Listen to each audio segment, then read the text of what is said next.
Alrighty, right. So my friend Tana up in Alaska, hey girl, she reached out to me, said, Brian, what if we planned this ceremony, this online ceremony? We got all the footage. It looks wonderful. We're doing a premiere on Facebook or YouTube. But at the last minute, maybe the day before, we have to add more footage. Like, I planned it, but that's just the way life is. Can I cancel it, but not cancel it because we still have the links? I don't want to mess that up. Can we just re-upload a new video? Let's check it out. Yes, you can.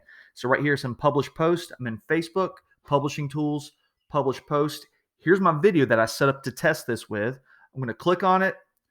There it is. You can see I have a thumbnail. And right here it says admin only, edit your details. And also I know this is going to be in the future. This is a premiere. I'm going to edit the details and watch this. Here's the magical part.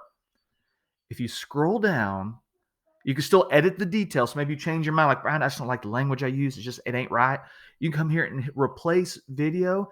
And you have up to 15 minutes before the start of your premiere. Please don't wait to 15 minutes before the start of your premiere. I would want to feel good like a day before at least. So yes, you can not mess up your whole premiere, but by simply, you can change the video in and out if you need to. Hey, y'all enjoy.